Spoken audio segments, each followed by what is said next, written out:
আপনাকে স্বাগতম। আলো নিভিয়ে হেডফোন কানে দিন, কারণ এখন শুরু হতে যাচ্ছে এমন এক ভয়ঙ্কর গল্প যা হয়তো আজ রাতের ঘুম কেড়ে নেবে আপনার। তাহলে বন্ধুরা, শুরু করা যাক। প্রিয় শ্রোতাবিন্দুরা, আজকে আরও একটি ভয়ানক গল্প নিয়ে আপনাদের কাছে চলে এলাম। আজকের গল্পের নাম শ্মশানের পথে হারিয়ে যাওয়া রিকশাওয়ালার ভয়ানক গল্প। তো বন্ধুরা, সরাসরি গল্পে চলে যাওয়া যাক। রেকর্ডিং শুরু হয়েছে। যদি কেউ এই ফোনটা খুঁজে পান তাহলে দয়া করে আমার স্ত্রী রিনাকে জানাবেন, আমি হয়তো আর ফিরতে পারবো না। লোকটার গলা কাঁপছিল, মনে হচ্ছিল সে হাঁপাচ্ছে। চারপাশে শুধু ঝিঝি পোকার ডাক আর রিকশার চাকার ক্যাস ক্যাস শব্দ শোনা যাচ্ছিল। হঠাৎ দূরে কোথাও হাসির শব্দ ভেসে এলো, একটা দুইটা, তারপর অনেকগুলো। লোকটি ফিসফিস করে বলল, ওরা আবার হাসছে, কিন্তু রাস্তায় তো কেউ নেই। তারপরও রেকর্ডিংয়ের ভেতরে একটা ধাতব আওয়াজ হলো। মনে হলো রিকশায় হঠাৎ থেমে গেছে। লোকটা কাপা গলায় বলল, না না, তুমি তো নেমে গিয়েছিলে, আবার রিকশায় উঠলে কিভাবে? এরপর কয়েক সেকেন্ড শুধু নিস্তব্ধতা, তারপর একটা বিকট নারী কণ্ঠ, রিকশা থামাতে কেন? শ্মশান তো এখনো অনেক দূরে। রেকর্ডিং বন্ধ করো। এই অডিও ফাইলটা উদ্ধার হয়েছিল একটি ভাঙা মোবাইল ফোন থেকে। ফোনের মালিকের নাম আব্দুল করিম, পেশায় একজন রিকশা চালক। ঘটনার পর থেকে আজ পর্যন্ত লোকটার কোনো খোঁজ পাওয়া যায়নি। পুলিশ তদন্ত করেছিল, গ্রামবাসীরা খুঁজছিল, নদী, জঙ্গল, শ্মশান সব জায়গায় অনুসন্ধান করা হয়েছিল, কিন্তু পাওয়া গিয়েছিল শুধু একটি পুরনো রিকশা আর সেই মোবাইল ফোন। আজ আমি আপনাদের শোনাবো সেই রাতের ঘটনা, যে রাতের পর থেকে ওই গ্রামের মানুষ সূর্য ডুবে গেলে শ্মশানের রাস্তা দিয়ে আর কখনো যায় না। আব্দুল করিমের বয়স 40-এর কাছাকাছি। একটা ছোট্ট ভাঙাচোরা টিনের ঘরে স্ত্রী আর 7 বছরের মেয়েকে নিয়ে তার সংসার। সারাদিন রিকশা চালিয়ে যা আয় হতো তা দিয়ে কোনোভাবে দিন চলে যেত। কিন্তু সেই মাসটা ছিল খুব খারাপ। মেয়েটা অসুস্থ, ডাক্তারের ওষুধ কেনার টাকা নেই, বাড়িওয়ালা ভাড়া চাইছে, আর তার উপর মহাজনের ঋণ। সেদিন বিকাল থেকেই করিম ঠিক করেছিল, আজ যত রাতই হোক শেষ একটা ভাড়া না নিয়ে এসে বাড়ি ফিরবে না। রাত বাড়তে লাগলো, এক এক করে বাজার ফাঁকা হয়ে গেল, চায়ের দোকানের তুলো নিভে গেল। ঘড়িতে তখন প্রায় 11:30। করিম রিকশা ঘুরিয়ে বাড়ির দিকে রওনা দিতে যাবে, ঠিক তখনই পেছন থেকে একটা গলা ভেসে এলো, রিকশা যাবে? করিম ঘুরে তাকালো। রাস্তায় লাইটটা বারবার জ্বলছে আর নিভছে। সে আধা আলোয় দাঁড়িয়ে আছে একজন মানুষ, সাদা পাঞ্জাবি, হাতে পুরনো একটা ছাতা। মুখটা স্পষ্ট দেখা যাচ্ছে না। করিম বলল, কোথায় যাবেন? লোকটা কয়েক সেকেন্ড চুপ করে থাকলো, তারপর ধীরে ধীরে বলল, শ্মশানের রাস্তা। করিমের বুকের ভেতরটা যেমন ধক করে উঠল। এই রাস্তার নাম শুনলেই গ্রামের সবাই অস্বস্তি বোধ করে, কারণ গত কয়েক বছর সেখানে একাধিক অদ্ভুত ঘটনা ঘটেছে। রাতে গেলে মানুষ নাকি পথ হারিয়ে ফেলে। কেউ বলে কান্নার শব্দ শোনা যায়, কেউ বলে রাস্তার পাশে দাঁড়িয়ে থাকা সাদা কাপড় পরা একজন মহিলা। এসব গল্প করিমও বহুবার শুনেছে। সে মাথা নেড়ে বলল, ভাই, ওই দিকে আমি রাতে যাই না। লোকটা এবার একটু সামনে এগিয়ে এলো, পকেট থেকে একটা পুরনো 500 টাকার নোট বের করলো। ভাড়া যত লাগে নাও, শুধু আমাকে পৌঁছে দাও। 500 টাকা। করিমের কাছে সেটা প্রায় 3 দিনের আয়ের সমান। মেয়ের ওষুধ, বাড়ি ভাড়া, সব কিছু এক মুহূর্তে চোখের সামনে ভেসে উঠল।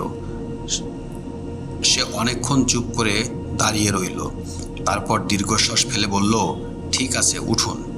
লোকটা কোনো কথা না বলে রিকশায় উঠে বসলো, কিন্তু বসার সঙ্গে সঙ্গে করিমের শরীর ঠান্ডা হয়ে বাতাস বয়ে গেল। এমন ঠান্ডা যেন শীতের মাঝরাতে বরফের ঘরে ঢুকে পড়েছে। করিম অবাক হয়ে পিছনে তাকাতে যাবে, ঠিক তখনই লোকটা খুব আস্তে বলল, পেছনে তাকাবেন না, শুধু চালান। করিম আর কিছু বলল না, ধীরে ধীরে রিকশার প্যাডেল চাপ দিল। সে জানতো না এই যাত্রায় তার জীবনের শেষ স্বাভাবিক যাত্রা হতে চলেছে। করিম রিক্সা চালিয়ে এগিয়ে চলছে। শহরের শেষ দোকানটাও অনেক আগেই পেছনে পড়ে গেছে। এখন শুধু কাঁচা রাস্তা, দুই পাশে বিশাল শিরীষ আর বটগাছ, চারটা মেঘের আড়ালে লুকিয়ে পড়ছে। অদ্ভুত একটা নীরবতা, শুধু রিক্সার চাকার ক্যাচ ক্যাচ শব্দ। করিম কয়েকবার কথা বলতে চাইল, কিন্তু পেছনের যাত্রী একদম নিশ্চুপ। মনে হচ্ছিল লোকটা যেন নিঃশ্বাস নিতে চাচ্ছে না। কিছুক্ষণ পর করিম সাহস করে বলল, আর কত দূর? পেছন থেকে শান্ত গলায় উত্তর এলো, তুমি চালিয়ে যাও, রাস্তা নিজেই তোমাকে নিয়ে যাবে। উত্তরটা শুনে করিমের বুকের ভেতর অস্বস্তি জমতে লাগলো। রাস্তা নিজেই নিয়ে যাবে, এর মানে কি? 10 মিনিট পরে করিম খেয়াল করলো যে এই রাস্তা আগে কখনো দেখেনি, কিন্তু এই এলাকায় যে ছোটবেলা থেকেই বড় হয়েছে। প্রতিটি বাঘ, প্রতিটি পুকুর, প্রতিটি মসজিদ তার চেনা। কিন্তু এই রাস্তা যেন হঠাৎ কোথা থেকে জন্ম নিয়েছে। রাস্তার দুপাশে শুকিয়ে যাওয়া গাছ, পাতা নেই, পাখি নেই, কুকুর পর্যন্ত নেই। এমনকি ঝিঝি পোকার ডাকও হঠাৎ থেমে গেছে। নীরবতা এতটাই গভীর যেন পুরো পৃথিবী একইভাবে বেঁচে আছে। হঠাৎ রিকশার সামনে লাইটটা একবার জ্বলে উঠল, আবার নিভে গেল, আবার জ্বলল, আবার নিভল। করিম থামতে যাবে, পেছন থেকে লোকটা বলল, থামবে না, লাইটটা নষ্ট হয়ে গেছে। আমি বলেছি থামবে না। লোকটার কণ্ঠে এমন একটা আদেশ ছিল, করিম আর কিছু বলতে পারল না। হঠাৎ তার নাকে পোড়া কাঠের গন্ধ এলো, সঙ্গে সঙ্গে আসে ধূমপানের গন্ধ আর কি যেন পচা একটা গন্ধ। করিম চারদিকে তাকালো, কোথাও আগুন নেই। তাহলে এই গন্ধ কোথা থেকে আসছে? ঠিক তখনই সে রাস্তার বাঁ পাশে কিছু একটা দেখতে পেল। একটা ছোট্ট ছেলে, বয়স 10-11 হবে, খালি গা, খালি পা। ছেলেটা রাস্তার পাশে দাঁড়িয়ে করিমের দিকে তাকিয়ে আছে। তার চোখ দুটো অস্বাভাবিক বড়। করিম রিকশার গতি কমিয়ে বলল, এই এত রাতে এখানে কি করস? ছেলেটা কোনো উত্তর দিল না, শুধু আস্তে আস্তে ডান হাত তুলে শ্মশানের দিকটা দেখিয়ে দিল। তারপর হাসলো। সেই হাসি কোনো শিশুর হাসি ছিল না, এটা ছিল এমন একটা শব্দ যেটা শুধু মানুষের শরীর ঠান্ডা হয়ে যায়। করিম ভয়ে দ্রুত প্যাডেল চাপ দিল। কয়েক সেকেন্ড পর পিছনে তাকিয়ে দেখল ছেলেটা নেই, পুরো রাস্তা ফাঁকা। করিম এবার আর নিজেকে সামলাতে পারল না। সে পেছনের লোকটাকে বলল, আপনি দেখেছেন? একটা ছেলে দাঁড়িয়েছিল। লোকটা কয়েক সেকেন্ড চুপ রইল, তারপর বলল, ও তোমাকে দেখেছে? মানে? এখানে যারা আসে ওরা সবাই আগে তোমাকে দেখে। করিমের হাত কাঁপতে শুরু করলো। সে রিকশা থামিয়ে নেমে যেতে চাইল, কিন্তু অদ্ভুত ব্যাপার, রিকশায় প্যাডেল আর হাত পা নেই। তখন রিকশাটা চলছে নিজে নিজেই। করিম আতঙ্কে হ্যান্ডেল শক্ত করে ধরল। এটা কি হচ্ছে? কোনো উত্তর নেই, শুধু ঠান্ডা বাতাস। দূরে একটা আগুনের আলো দেখা গেল। করিম ভেবেছিল কোনো বাড়ি হবে, কিন্তু যত কাছে গেল ততই বুঝতে পারল ওটা একটা চিতা। আগুন এখনো জ্বলছে, চারপাশে কেউ নেই, কোনো মানুষ নেই, শুধু আগুন। আর সেই আগুনের পাশে একজন বৃদ্ধ বসে আছে, মাথা নিচু। করিম স্বস্তির নিঃশ্বাস ফেলল। অবশেষে একজন মানুষ। সে চিৎকার করে বলল, চাচা, এই রাস্তা কোথায় যায়? বৃদ্ধ ধীরে ধীরে মাথা তুলল। করিমের বুক ধক করে উঠল। লোকটার মুখে কোনো চোখ নেই, কোনো নাক নেই, শুধু কালো ফাঁকা গর্ত। তবুও সে কথা বলল, তুমি অনেক দেরি করে ফেলেছ। করিম চিৎকার করে উঠল। ঠিক সেই মুহূর্তে রিকশার পেছন থেকে প্রথমবারের মতো একটা শব্দ এলো, খিলখিল করে হাসছে কেউ। কিন্তু সেই হাসি একজনের নয়, দুজনের নয়, মনে হচ্ছিল রিকশার পেছনে একসঙ্গে অনেকগুলো মানুষ বসে আসছে। করিম কাঁপতে কাঁপতে ধীরে ধীরে ঘাড় ঘুরিয়ে পেছনে তাকালো, আর যা দেখলো তার জন্য সে একদমই প্রস্তুত ছিল না। করিম ধীরে ধীরে ঘাড় ঘুরিয়ে পেছনে তাকালো, আর সেই মুহূর্তে তার শরীর সমস্ত শক্তি যেন শেষ হয়ে গেল। রিকশার পেছনের সিটে যে লোকটাকে সে নিয়ে যাচ্ছিল সে আর একা নেই। তার পাশে বসে আছে আরও 3 জন, একজন বৃদ্ধ মহিলা, একজন ছোট্ট মেয়ে আর একজন যুবক। কিন্তু সবচেয়ে ভয়ঙ্কর ব্যাপার ছিল, তাদের কারো পা মাটিতে ছিল না। তারা সবাই যেন বাতাসের ওপর ভেসে বসে আছে। করিমের চোখ বড় বড় হয়ে গেল। সে কিছু বলতে পারছিল না, শুধু তাকিয়ে আছে। পেছনের সেই সাদা পাঞ্জাবি পরা লোকটা ধীরে ধীরে মাথা তুলল। তার মুখে কোনো রাগ নেই, কোনো হাসিও নেই, শুধু একটা অদ্ভুত শান্ত ভাব। সে বলল, আমি তো বলছিলাম পেছনে তাকাবে না। করিমের ঠোঁট কাঁপতে লাগলো। এরা এরা কারা? লোকটা কোনো উত্তর দিল না, শুধু সামনে তাকিয়ে বলল, যাদের শেষ যাত্রা অসম্পূর্ণ ছিল। করিম হঠাৎ জোরে ব্রেক চাপলো, কিন্তু রিক্সা থামলো না, বরং আরও দ্রুত চলতে শুরু করলো। রাস্তার দুই পাশের গাছগুলো যেন পেছনের দিকে ছুটে যাচ্ছে। চাঁদের আলোয় কেমন কেমন ফ্যাকাশে হয়ে গেছে। করিম চিৎকার করে বলল, আমাকে নামতে দিন, আমি কোথাও যাব না। পেছন থেকে বৃদ্ধ মহিলার কণ্ঠ ভেসে এলো, আমরাও তো যেতে চাইনি। করিমের শরীর শিউরে উঠল। মহিলাটা আবার বলল, আমাদেরও একদিন এই রাস্তা দিয়ে নিয়ে যাওয়া হয়েছিল, তারপর একটা দীর্ঘশ্বাস, কিন্তু আমরা আর ফিরে আসিনি। করিম বুঝতে পারছিল না কি করবে। তার হাত পা অবশ হয়ে আসছিল।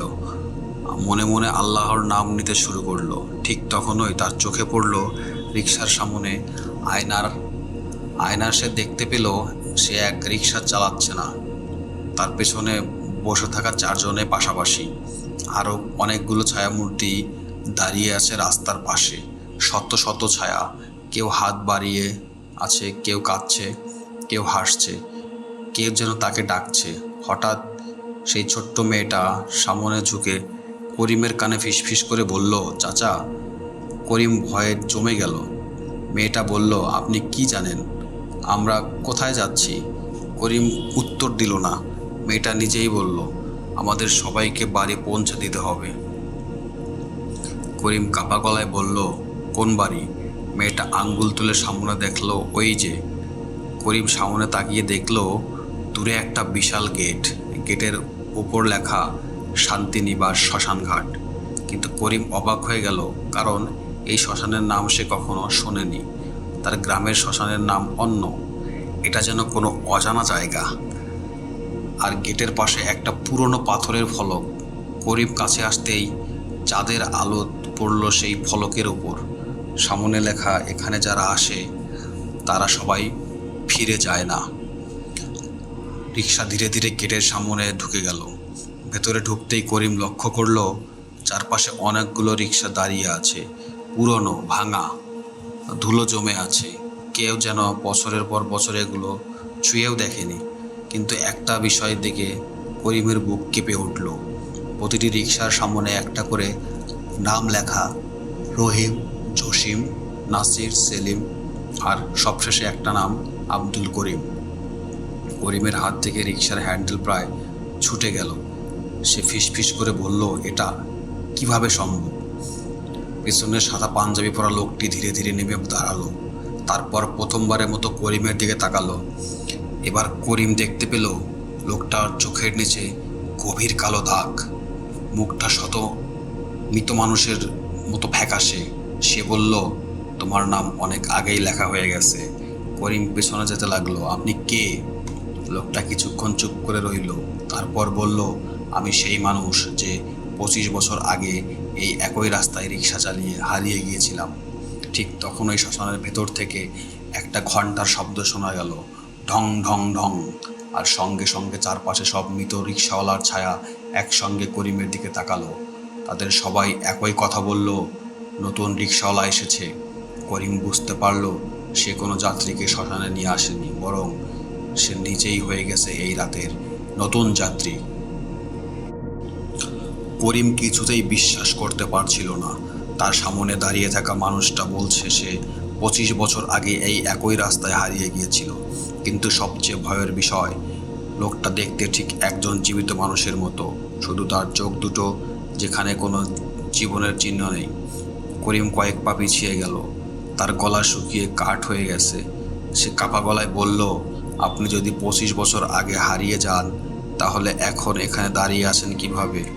লোকটা কিছুক্ষণ চুপ করে রইল, তারপর ধীরে ধীরে শ্মশানের ভেতর দিকে তাকালো। কারণ আমি আর কখনো এই জায়গায় ছেড়ে যেতে পারিনি। শ্মশানের চারপাশে হঠাৎ বাতাস জোরে বইতে শুরু করলো। পুরনো গাছগুলোর ডালপালা নড়ে উঠল। মনে হচ্ছিল শত শত মানুষ একসঙ্গে ফিসফিস করে কথা বলছে। লোকটা বলল, আমার নাম ছিল হাশেম। আমার মতো আমিও ছিলাম একজন রিকশাওয়ালা। এক রাতে একজন যাত্রী আমাকে বলেছিল তাকে শ্মশানের দিকে নিয়ে যেতে। করিম নিঃশ্বাস বন্ধ করে শুনতে লাগলো, কারণ গল্পটা তার নিজের গল্পের মতোই। হাশেম বলতে শুরু করলো, সেদিন রাতেও আকাশ ছিল মেঘলা। আমার ঘরে তখন আমার ছোট্ট ছেলে জ্বরে পড়েছিল। ওষুধ কেনার টাকা ছিল না। ঠিক তোমার মতো আমিও 500 টাকার লোভ সামলাতে পারিনি। করিম চমকে উঠল। 500 টাকা? একই পরিমাণ। হাশেম বলল, আমি লোকটাকে রিকশায় তুলেছিলাম, কিন্তু শ্মশানের পথে যাওয়ার পর বুঝলাম ও একা ছিল না। হাশেম আঙ্গুল তুলে চারপাশে রিকশাওয়ালার দিকে তাকালো। এই রিকশাওয়ালা দেখছে। করিম মাথা নাড়ল। প্রতিটা রিকশার পেছনে একটি গল্প আছে। রহিম, জসিম, নাসির, সেলিম সবাই একইভাবে এসেছিল, একই রাস্তা, একই যাত্রী, একই পরিণতি। করিম ভয়ে জিজ্ঞাসা করলো, কিন্তু আপনারা সবাই এখানে কেন? হাশেম ধীরে ধীরে বলল, কারণ আমরা সবাই একটা ভুল করেছিলাম। কি ভুল? হাশেম করিমের চোখের দিকে তাকালো। আমরা ভেবেছিলাম আমরা একজন মানুষকে গন্তব্যে পৌঁছে দিচ্ছি, কিন্তু আসলে আমরা নিজেদের নিয়ে যাচ্ছিলাম। হঠাৎ শ্মশানের এক কোণ থেকে কান্নার শব্দ ভেসে এলো। একটা মহিলার কান্না, তারপর একটি শিশুর কান্না। করিম সেই শব্দ শুনে থমকে গেল, কারণ সেই কান্না তার নিজের মেয়ের মতো শোনাচ্ছে। বাবা, বাবা, আমাকে ছেড়ে যেও না। করিমের বুক কেঁপে উঠল। সে দৌড়ে শব্দের দিকে যেতে লাগলো, কিন্তু হাশেম তাকে শক্ত করে ধরে ফেলল। যেও না। করিম চিৎকার করলো, এটা আমার মেয়ের গলা। হাশেম বলল, ওটাই ওদের প্রথম পরীক্ষা। করিম অবাক হয়ে তাকালো। কাদের? হাশেম নিচু গলায় বলল, যারা এই শ্মশানের মালিক। ওরা মানুষের সবচেয়ে দুর্বল জায়গায় খুঁজে বের করে। কারো মা, কারো বাবা, কারো সন্তান। যে মানুষটার জন্য তুমি সব কিছু করতে পারো, ওরা ওই মানুষটার কণ্ঠ ব্যবহার করে। ঠিক তখনই শ্মশানের মাঝখানে থাকা পুরনো বটগাছের নিচে একটা আলো জ্বলে উঠল। সেখানে দাঁড়িয়ে আছে সেই সাদা পাঞ্জাবি পরা লোকটা, কিন্তু এবার তার পাশে দাঁড়িয়ে আছে আরো অনেক মানুষ। সবাই তাদের মৃত ভাবত। তাদের মুখে একই অভিব্যক্তি, অপেক্ষা। লোকটা বলল, করিম, তোমার সময় শেষ। করিম কাঁপতে কাঁপতে বলল, আমাকে কেন এনেছো? লোকটা মৃদু হেসে বলল, কারণ এই রাস্তায় একটা রিক্সা খালি হয়ে গেছে আর নতুন রিক্সাওয়ালা দরকার। করিম বুঝতে পারলো এই জায়গায় থেকে বের হওয়া সহজ নয়, কিন্তু ঠিক তখনই হাশেম তার হাতে একটা পুরনো লোহার চাবি দিল। করিম অবাক হয়ে বলল, এটা কি? হাশেম ফিসফিস করে বলল, এটা সেই রিক্সার চাবি যেটা দিয়ে একজন মানুষ এখান থেকে পালাতে পারছিল। করিমের চোখ বড় হয়ে গেল। কে? হাশেম কিছু বলতে যাচ্ছিল, ঠিক তখনই চারপাশের আলো নিভে গেল। অন্ধকারের মধ্যে শুধু একটা শব্দ শোনা গেল, হাশেম, তুমি আবার বিশ্বাসঘাতকতা করছো। হাশেমের মুখের রং বদলে গেল। সে ফিসফিস করে বলল, ওরা জেনে গেছে। আর ঠিক সেই মুহূর্তে বটগাছের ওপর থেকে একটা কালো ছায়া নিচে নেমে এলো, যে ছায়াকে দেখে 25 বছর আগে হাশেমও ভয় পেয়েছিল। অন্ধকার, চারদিকে ঘুটঘুটে অন্ধকার। করিম কিছুই দেখতে পাচ্ছে না, শুধু শুনতে পাচ্ছে কারো ভারী নিঃশ্বাস। কেউ যেন ধীরে ধীরে তার চারপাশে হাঁটছে। একটা শুকনো পাতার ওপর পা পড়ার শব্দ, খস খস খস। করিম ভয়ে জমে গেছে। তার হাতে এখনো সেই পুরনো লোহার চাবি, কিন্তু সে বুঝতে পারছে না এই চাবিটি দিয়ে কি খুলবে, আর এই জায়গায় থেকে আদৌ কি বের হওয়া সম্ভব। হঠাৎ একটা ঠান্ডা বাতাস করিমের মুখে আঘাত করলো। তারপর অন্ধকার মধ্যে একটা ছন্দ ভেসে এলো, খুব ধীরে, খুব নিচু স্বরে, হাশেম, তুমি আবার একজনকে বাঁচাতে চাচ্ছ। করিম বুঝতে পারল এই কণ্ঠ সেই ছায়াটার, যেটা বটগাছের ওপর থেকে নেমে এসেছিল। এক মুহূর্ত পরে শ্মশানের সব আগুন একসঙ্গে জ্বলে উঠল। লাল আগুনের আলোয় করিম দেখতে পেল বটগাছের সামনে দাঁড়িয়ে আছে একটা অদ্ভুত আকৃতি, মানুষের মতো শরীর, কিন্তু শরীরের ওপর কোনো মাংস নেই, শুধু কালো পোড়া চামড়া। চোখ দুটো জ্বলছে আগুনের মতো। তার হাত অনেক লম্বা, এতটাই লম্বা যে মাটিতে দাঁড়িয়েতেও প্রায় পায়ের কাছে পৌঁছে গেছে। করিম পিছিয়ে যেতে লাগলো। ছায়াটা ধীরে ধীরে বলল, আরেকজন রিকশাওয়ালা, আরেকটা অসমাপ্ত যাত্রা, আরেকটা আত্মা। তারপর সে হেসে উঠল, যে হাসি শুনে সবাই শ্মশানের সব মৃত মানুষের একসঙ্গে হাসছে। হাশেম করিমের সামনে এসে দাঁড়ালো। সে বলল, তুমি ওকে পাবে না। ছায়াটা হেসে বলল, তুমি এখনো বুঝতে পারো না হাশেম, তোমরা সবাই আমার কাছে ঋণী। করিম অবাক হয়ে হাশেমের দিকে তাকালো। ঋণী? হাশেম চোখ নিচু করে বলল, হ্যাঁ, কারণ আমরা সবাই একটা প্রতিশ্রুতি দিয়েছিলাম। 25 বছর আগের সেই রাত। হাশেম তখন এই শ্মশানের সামনে দাঁড়িয়েছিল। তার রিকশায় বসা যাত্রী হঠাৎ অদৃশ্য হয়ে যায়। তারপর এই ছায়াটা তার সামনে আসে। ছায়াটা তাকে বলছিল, তোমার পরিবারকে বাঁচাতে চাইলে তোমাকে একটা কাজ করতে হবে। হাশেম তখন অসহায় ছিল। সে রাজি হয়ে যায়। কাজটা ছিল প্রতি কয়েক বছর পর একজন নতুন রিকশাওয়ালাকে এই রাস্তায় নিয়ে আসা। করিম হতভম্ব হয়ে গেল। তাহলে আপনিও আমাকে এখানে এনেছেন? হাশেমের চোখে পানি চলে এলো। হ্যাঁ, কিন্তু আমি জানতাম না তুমি এমন একজন হবে যে আমার মতো ভয় পেয়ে পালাবে না। করিম রাগে চিৎকার করলো, আপনি আমাকে মেরে ফেলতে চেয়েছিলেন?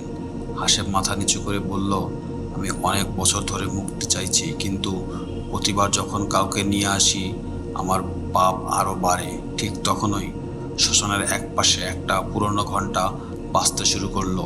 ছায়াটা বলল, সময় শেষ। আজ রাতেই নতুন রিকশাওয়ালা এই জায়গায় ছাড়তে পারবে না। তারপর সে করিমের দিকে হাত বাড়িয়ে দিল। হঠাৎ করিম অনুভব করলো তার পা যেন মাটির সঙ্গে আটকে গেছে। সে নড়তে পারছে না। ঠিক সেই মুহূর্তে করিমের হাতে থাকা লোহার চাবিটা গরম হয়ে উঠল। এত গরম যে আগুনের মধ্যে রাখা হয়েছে।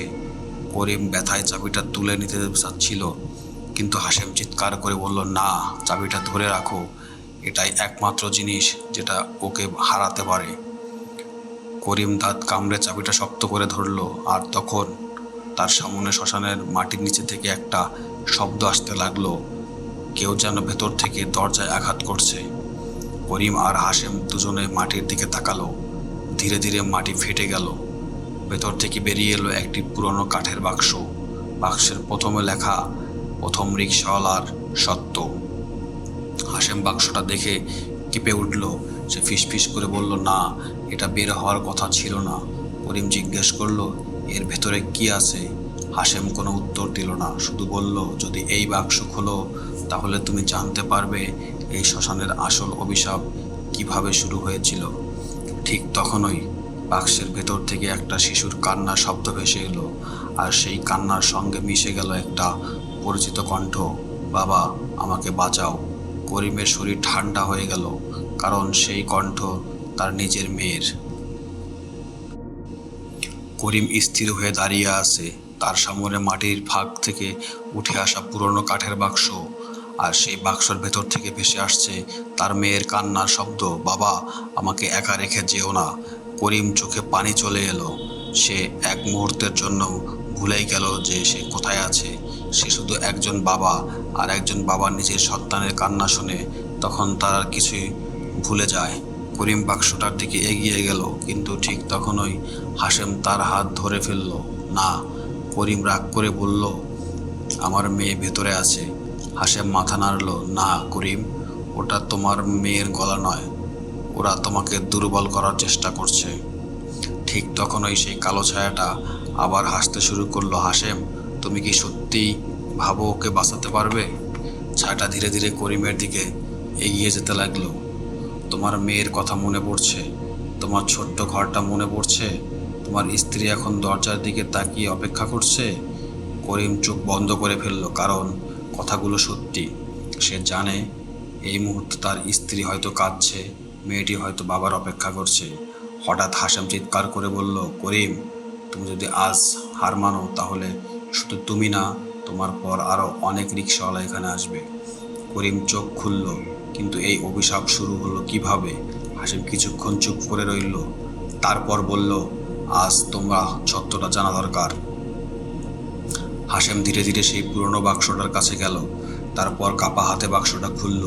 ভেতরে ছিল একটা পুরনো ছবি, এক জোড়া ডায়েরি, আর একটা মরিচা ধরা রিকশার ঘন্টা। করিম ছবিটা হাতে তুলে নিল। ছবিটি দেখা যাচ্ছে একজন যুবক রিকশাওয়ালা, তার পাশে স্ত্রী আর ছোট্ট একটা ছেলে। করিম অবাক হয়ে বলল, এই লোকটা কে? হাশেম নিচু গলায় বলল, এই হলো প্রথম রিকশাওয়ালা, যার কারণে এই অভিশাপ শুরু। হাশেম বলতে শুরু করলো, অনেক বছর আগে এই জায়গাটা কোনো সাধারণ শ্মশান ছিল না। এখানে একটা ছোট্ট গ্রাম ছিল। সেই গ্রামের একজন দরিদ্র রিকশাওয়ালা ছিল। তার নাম রহমান। রহমান খুব ভালো মানুষ ছিল। দিনে রিকশা চালাতো আর রাতে অসুস্থ মানুষকে বিনা ভাড়ায় হাসপাতালে নিয়ে যেত। গ্রামের সবাই তাকে ভালোবাসতো, কিন্তু এক রাতে একটা ঘটনা সব কিছু বদলে দেয়। সেদিন রাতেও রহমান একজন রুগী পেয়েছিলেন। একটা লোকটা বলছিল, আমাকে পুরনো শ্মশানের কাছে নামিয়ে দাও।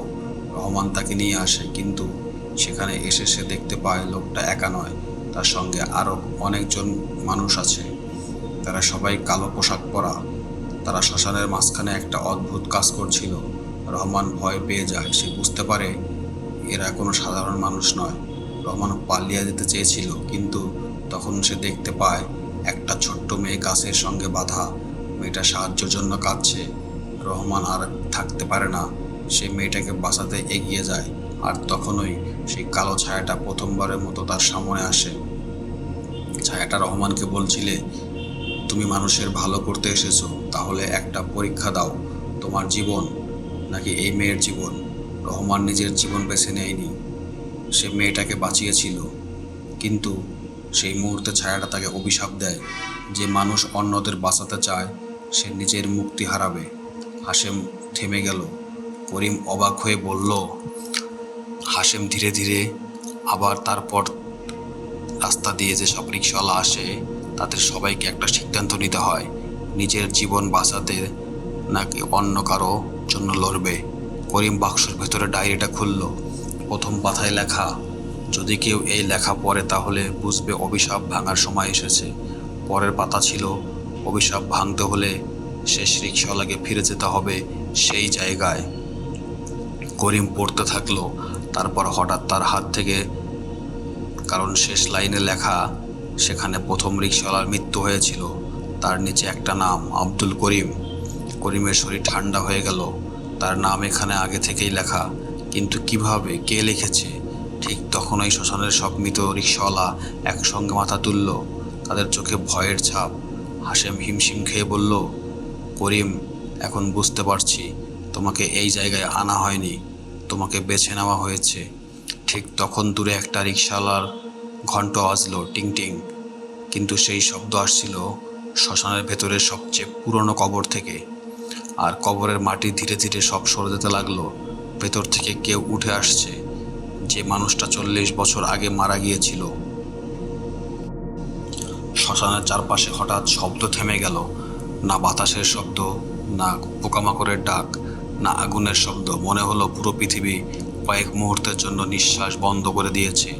করিম তার হাশেম সাহেবের কাছে পুরনো কবরটার দিকে, যে কবরের মাটি ধীরে ধীরে সরে যাচ্ছে। ভেতর থেকে কেউ যেন মাটির নিচ থেকে দরজায় আঘাত করছে। করিমের হাত পা ঠান্ডা হয়ে গেল। সে আস্তে করে বলল, হাশেম ভাই, ভেতরে কে আছে? হাশেম উত্তর দিল না। তার চোখে শুধু কবরটার দিকে, তার মুখে ভয়। সে যেন এমন কিছু দেখছে যা দেখার কথা ছিল না। হঠাৎ কবরের মাটির দুই পাশে সরে গেল। একটা কালো হাত মাটির ভেতর থেকে বেরিয়ে এলো। তারপর ধীরে ধীরে উঠে এলো একজন মানুষ। পুরনো ছেঁড়া পাঞ্জাবি, মুখে মাটি লেগে আছে, চোখ দুটো বন্ধ, কিন্তু তার হাতে একটা পুরনো রিকশার ঘন্টা। একটা শব্দ হলো, আর সেই শব্দের সঙ্গে সঙ্গে শ্মশানের সব রিকশা একসঙ্গে কেঁপে উঠল। হাশেম ফিসফিস করে বলল, রহমান। করিম অবাক হয়ে তাকালো। আর সেই প্রথম রিকশাওয়ালা। হাশেম ধীরে ধীরে মাথা নাড়ল, হ্যাঁ, যার কারণে এই অভিশাপ শুরু হয়েছিল। রহমান ধীরে ধীরে চোখ খুলল, কিন্তু তার চোখে কোনো রাগ ছিল না, ছিল শুধু গভীর কষ্ট। সে করিমের দিকে তাকিয়ে বলল, তুমি কি জানো কেন তোমাকে এখানে আনা হয়েছে? করিম চুপ করে রইল। রহমান আবার বলল, কারণ তুমি অন্যদের মতো নও। করিম অবাক হয়ে বলল, আমি তো শুধু টাকার জন্য এসেছি। রহমান হালকা হাসলো, না, তুমি টাকার জন্য এসেছিলে, কিন্তু এখনো নিজের জীবন নিয়ে পালিয়ে যাওনি। করিম চারপাশে তাকালো। শত শত মৃত মানুষের ছায়া দাঁড়িয়ে আছে। সবাই চুপ হয়ে আছে। এই অভিশাপ ভাঙার উপায় কি? রহমান কিছুক্ষণ চুপ করে থাকলো, তারপর বলল, অভিশাপ ভাঙতে হলে তোমাকে 3টি দরজা পার হতে হবে। হাশেম আতঙ্কে হয়ে বলল, না রহমান, ওটা ওকে করতে বলো না। রহমান তাকালো হাসিমের দিকে। তুমি তো জানো আর কোনো পথ নেই। করিম জিজ্ঞেস করলো, কি সেই 3টে দরজা? রহমান আঙ্গুল তুলে শ্মশানের গভীর অন্ধকারের দিকে দেখালো। সেখানে হঠাৎ 3টা পুরনো দরজা লেগে আছে। প্রথম দরজায় কালো কাঠের, দ্বিতীয় দরজা লোহার, তৃতীয় দরজা পাথরের। রহমান বলল, প্রথম দরজার ওপারে আছে তোমার অতীত, দ্বিতীয় দরজার ওপাশে আছে তোমার সবচেয়ে বড় ভয়, আর তৃতীয় দরজার ওপাশে আছে সত্য। করিম জিজ্ঞেস করলো, আমি যদি ব্যর্থ হই? রহমান শান্ত গলায় বলল, তাহলে তোমার নাম এই রিকশাওয়ালার মধ্যে থাকবে। ঠিক তখন ওই করিমের চোখ পড়ল শ্মশানের এক কোণে। সেখানে একটি নতুন রিকশা দাঁড়িয়ে আছে। রিকশার সামনে লেখা আব্দুল করিম। করিমের বুকে কেঁপে উঠল। সে বুঝতে পারল এটা শুধু একটা রাতের ঘটনা নয়, এটা বহু বছরের অভিশাপ। করিম প্রথম দরজার সামনে গিয়ে দাঁড়ালো। দরজার ওপর লেখা, যে সত্য থেকে তুমি পালিয়েছো সেটাই তোমাকে প্রথম দেখতে হবে। সে ধীরে ধীরে দরজার হাত রাখলো। দরজা নিজে থেকেই খুলে গেল। ভেতরে অন্ধকার, কিন্তু সেই অন্ধকারের মধ্যে একটা আলো জ্বলছে। আর সেই আলোয় দেখা গেল একটা ছোট্ট ঘর। একজন মহিলা কাঁদছে, একটা ছোট্ট মেয়ে বিছানায় শুয়ে আছে। করিমের চোখ বড় হয়ে গেল, কারণ ঘরটা তার নিজের ঘর। ভেতর থেকে তার স্ত্রী কণ্ঠ ভেসে এলো, তুমি কোথায়?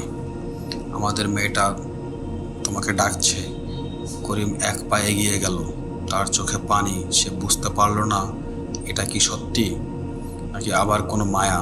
ঠিক তখন ঘরের ভেতর থেকে তার চেয়ে মেয়ে উঠে বলল, বাবা, তুমি কি আমাকে বাঁচাতে পারবে? করিম দরজার ভেতরে ঢুকে যাচ্ছিল। ঠিক তখন রহমান চিৎকার করে বলল, থামো। করিমের থেমে গেল। রহমান বলল, মনে রেখো, এই শ্মশানের সবচেয়ে ভয়ঙ্কর জিনিস ভয়ঙ্কর জিনিস হলো মানুষের নিজের ভালোবাসা। করিম আবার ঘরের দিকে তাকালো, আর তখন সে দেখল তার মেয়ের পাশে দাঁড়িয়ে আছে সেই কালো ছায়া। ছায়াটা মৃদু হাসছে আর বলছে, এসো করিম, তোমার মেয়েকে নিতে হলে আগে তোমাকে নিজের জীবন দিতে হবে।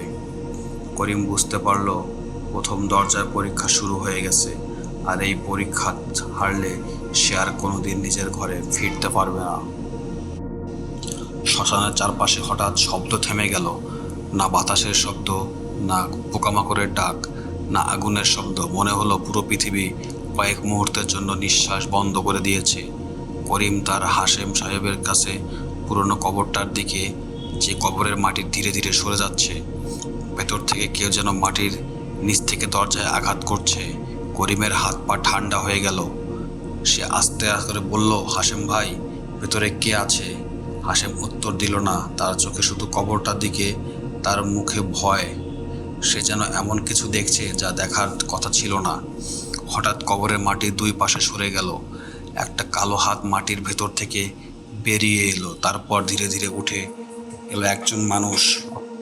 পুরনো ছেঁড়া পাঞ্জাবি, মুখে মাটি লেগে আছে, চোখ দুটো বন্ধ, কিন্তু তার হাতে একটা পুরনো রিকশার ঘন্টা।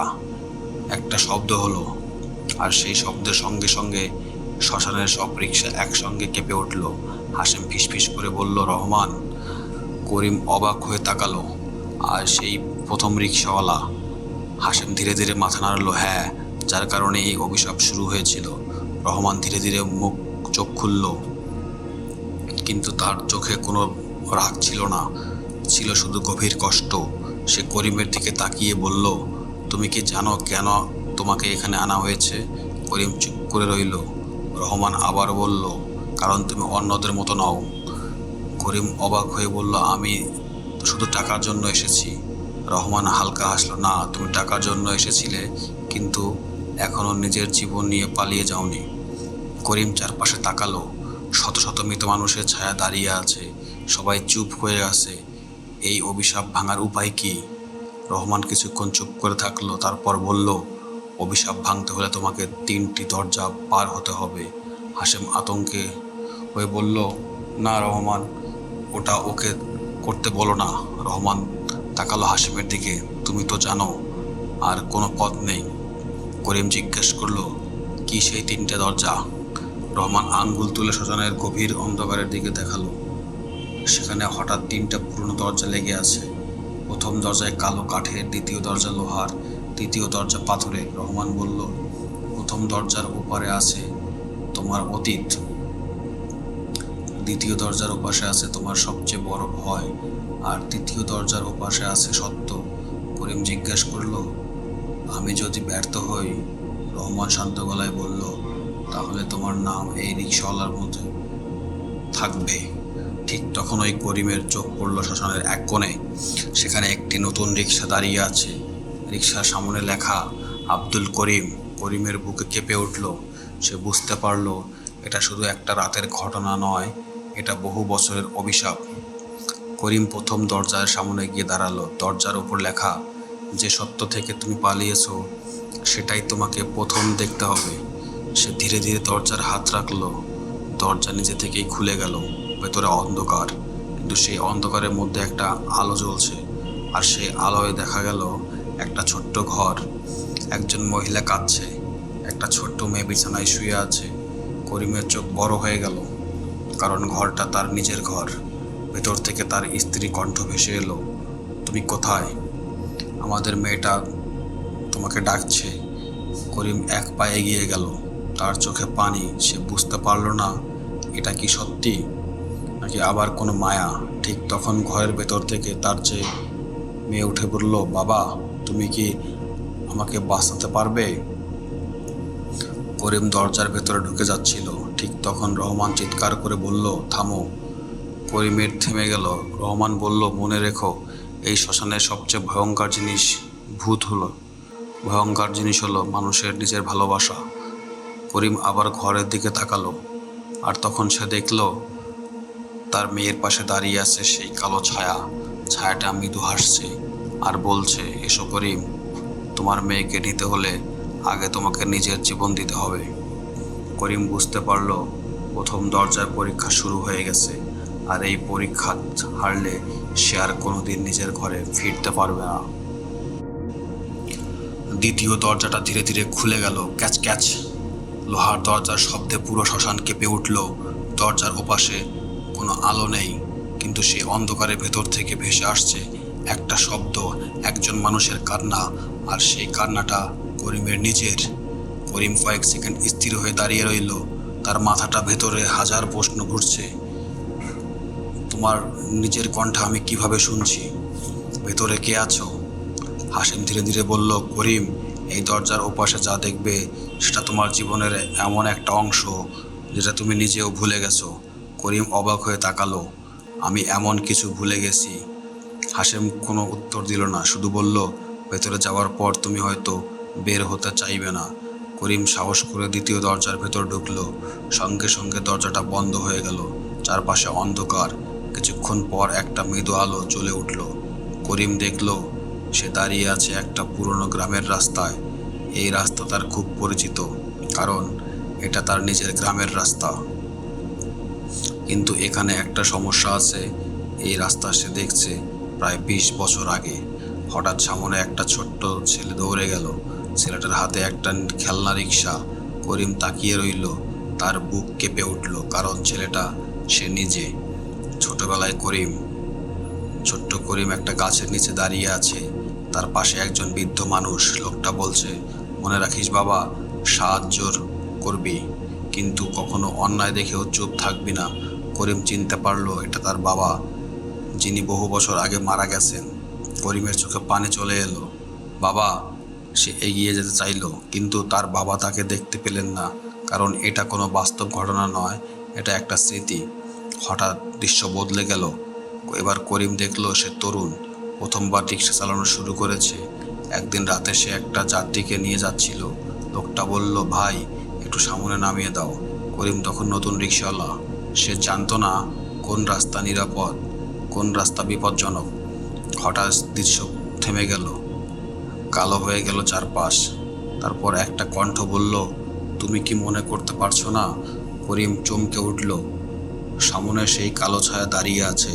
ছায়াটা বলল, তুমি ভাবো তুমি প্রথমবার এই রাস্তায় এসেছো।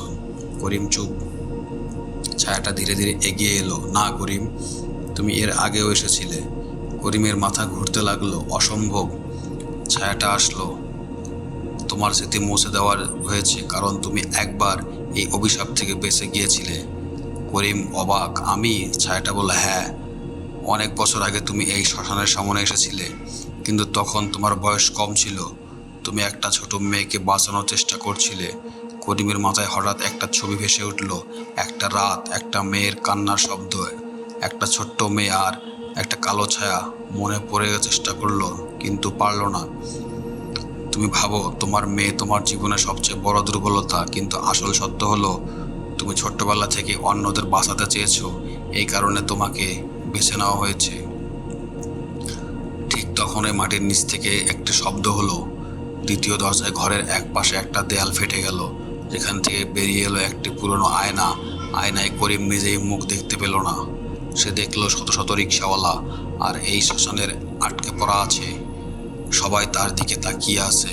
আয়নার ভেতর থেকে হাসিমের কণ্ঠ ভেসে এলো, করিম, তাড়াতাড়ি বের হও, দ্বিতীয় দরজা খুলে গেছে। করিম অবাক হয়ে গেল। সে তো এখনো দ্বিতীয় দরজার ভেতরে, তাহলে তৃতীয় দরজায় কিভাবে খুলল? ঠিক তখন কালো ছায়াটি প্রথমবারের মতো ভয় পেল। সে পিছিয়ে গেল। করিম বুঝতে পারল এই ছায়াটাও সবকিছু নিয়ন্ত্রণে নেই, কেউ একজন এর থেকেও শক্তিশালী। হঠাৎ আয়নার মধ্যে মুখ দেখা গেল, একজন বৃদ্ধ মানুষ, মুখে পোড়া দাগ, চোখে গভীর কষ্ট। সে বলল, করিম, তোমাকে সত্য জানতে হবে, কারণ এই অভিশাপের আসল মালিক। একটু থেমে বৃদ্ধ লোকটা বলল, কোনো আত্মা নয়, একজন জীবিত মানুষ। করিমের চোখ বড় হয়ে গেল। জীবিত মানুষ? তাহলে এত বছর ধরে কে এই অভিশাপ চালাচ্ছে? আর সে কেই মানুষ? ঠিক তখনই দরজার পাশে একটা পরিচিত কণ্ঠ ভেসে এলো, করিম, আমাকে কি চিনতে পারছো? করিম সেই কণ্ঠ শুনে থেমে গেল, কারণ এই কণ্ঠ তার নিজের গ্রামের একজন মানুষের, যাকে সে মৃত ভেবেছিল। তৃতীয় দরজার ওই পাশ থেকে যে কণ্ঠটা ভেসে এসেছিল, সেই কণ্ঠটা করিমের কাছে অপরিচিত নয়, বরং এতটাই পরিচিত যে শুনেই তার শরীরের সব রক্ত যেন জমে গেল। করিম, আমাকে কি চিনতে পারছো? করিম ধীরে ধীরে দরজার দিকে তাকালো। তার মাথায় একটা নাম ঘুরতে লাগলো, কাদের চাচা। কাদের চাচা ছিল করিমের গ্রামের একজন পরিচিত মানুষ। ছোটবেলায় করিম তাকে খুব সম্মান করত। সে বলতো কাদের চাচা নাকি খুব ভালো মানুষ, কিন্তু প্রায় 10 বছর আগে এক রাতে তিনি হঠাৎ নিখোঁজ হয়ে যান। গ্রামের সবাই বলছিল তিনি হয়তো নদীর পরে মারা গেছেন। তার কোনো খোঁজ খবর পাওয়া যায়নি। করিম কাপা গলায় বলল, কাদের চাচা। দরজার ওপাশ থেকে হাসির শব্দ এলো, কিন্তু সেই হাসিতে কোনো মায়া নেই, শুধু ঠান্ডা একটা অনুভূতি। দরজাটা ধীরে ধীরে খুলে গেল, আর করিম যা দেখলো তাতে তার মাথায় ঘুরে গেল। সামনে দাঁড়িয়ে আছে কাদের চাচা, কিন্তু আগের মতো নয়। তার মুখ শুকিয়ে গেছে, চোখের নিচে কালো দাগ, হাতে একটা পুরনো বই, আর সেই বইয়ের পাতাগুলো বাতাস ছাড়াই নিজে নিজে উল্টাচ্ছে। করিম পেছনে গেল। আপনি আপনি বেঁচে আছেন?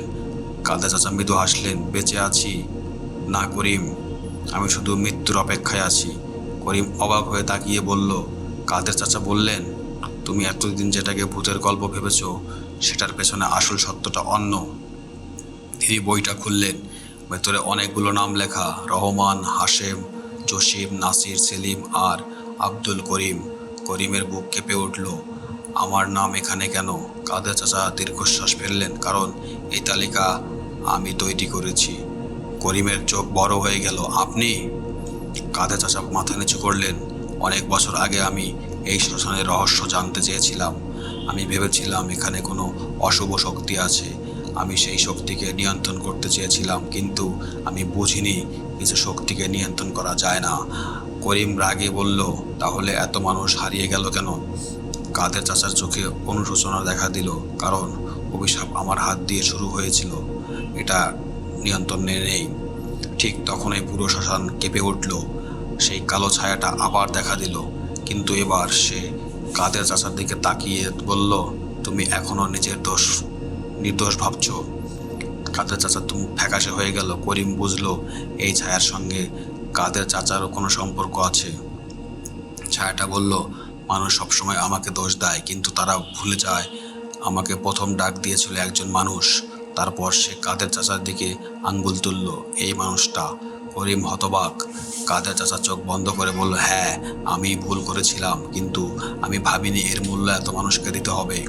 হঠাৎ চারপাশে আটকা থাকা রিকশাওয়ালার আত্মারাও একসঙ্গে সামনে এগিয়ে এলো। হাশেম বলল, আজ এই অভিশাপ শেষ হবে। রহমান বলল, কিন্তু সিদ্ধান্ত নিতে হবে করিমকে। করিম অবাক হয়ে বলল, আমাকে? রহমান মাথা নাড়ল, হ্যাঁ করিম, তুমি একমাত্র মানুষ যে নিজের জন্য নয়, অন্যদের জন্য এখানে দাঁড়িয়ে আছো। কালো ছায়াটার করিম সামনে দাঁড়ালো। তুমি যদি আমাকে ধ্বংস করতে চাও তাহলে আমাকে কিছু হারাতে হবে। করিম বলল, কি হারাতে হবে?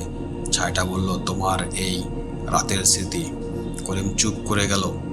যদি সে সব ভুলে যায় তাহলে সে আবার স্বাভাবিক জীবনে ফিরে যেতে পারবে।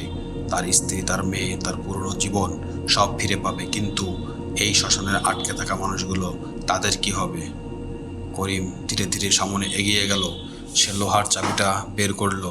সেটা হাশেম তাকে দিয়েছিল। তারপর বলল, আমি ভুলে যেতে চাই না, কারণ যারা হারিয়ে গেছে তাদের কথা মনে করার হলেও একজনের মনে সত্যটা দরকার। চাবিটা ছায়ার বুকের মাঝখানে স্পর্শ করতেই চারপাশে প্রচণ্ড আলো ছড়িয়ে পড়ল। সব রিকশা কেঁপে উঠল। শ্মশানের আগুন নিভে গেল। আর সেই কালো ছায়া চিৎকার করে উঠল, না। ভোরের প্রথম আলো ফুটল। পাখির ডাক শোনা গেল। করিম চোখ খুলল। সে দেখতে পেল সে শ্মশানের রাস্তার পাশে পড়ে আছে। তার পাশে তার পুরনো রিকশা, তার হাতে সেই লোহার চাবি। গ্রামের মানুষ তাকে খুঁজে পেয়েছিল। তারা বলেছিল করিম 3 দিন ধরে নিখোঁজ ছিল। কিন্তু করিম জানতো সে শুধু 3 দিন নয়, একটা পুরো অভিশপ্ত ইতিহাসের ভেতর দিয়ে ফিরে এসেছে। কয়েক মাস পর করিম আবার রিকশা চালানো শুরু করলো। কিন্তু একটা জিনিস বদলে গেল।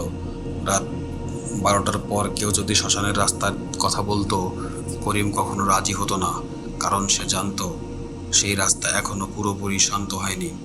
আর গ্রামের মানুষ আজও বলে, মাঝরাতে যদি কেউ শ্মশানের রাস্তার পাশে দাঁড়ায় তাহলে দূর থেকে একটা পুরনো রিকশার শব্দ শোনা যায়।